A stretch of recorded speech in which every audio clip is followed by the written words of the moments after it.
Hi, I am Ms. Pearson from Education.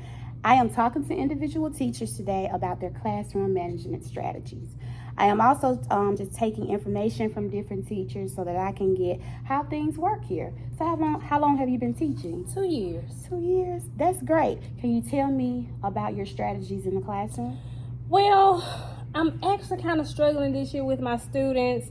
They just won't listen.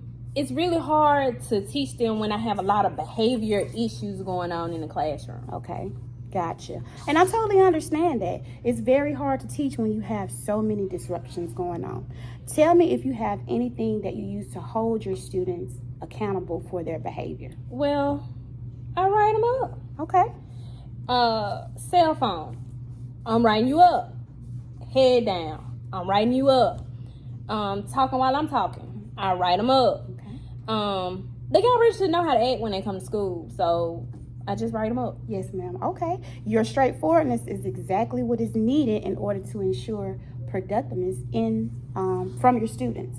When I taught, what helped me was making sure that there were established guidelines or rules in my classroom. Mm-hmm. It helped that I would let them know what I expected from them. But they should already know how to act. Yes, ma'am. That's a good point. That's a great point.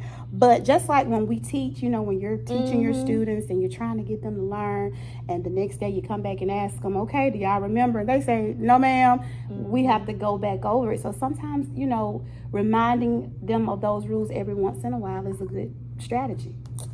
Yeah, you're right.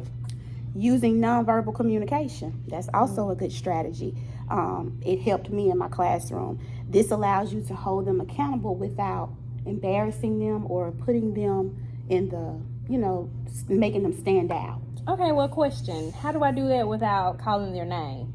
One thing I used to call them in my classroom is the look. Nonverbal communication, making eye contact with them is important. So, the look. Okay, baby, listen. I remember the look. Yes, I remember ma'am. that from my mama. Yes, ma'am. Positive feedback. Positive feedback is also important. We usually have to make phone calls to our parents about poor attendance or poor grades, but calling parents to say, hey, I just want to let you know, this 9 weeks, we had to deal with behavior problems, but this 9 weeks, she's doing or he's doing great. So calling parents and giving them positive feedback will help students come to school and want to behave. Okay. I believe that. Okay. So here are a few strategies that we will go over when we meet as a group of teachers. Look over these, and if you have any questions, just send me an email. I'll follow up with you in 2 weeks, and there's also a behavior chart where you can compare and contrast your data. So if you have any questions, just let me know. Okay, thank you. You're welcome.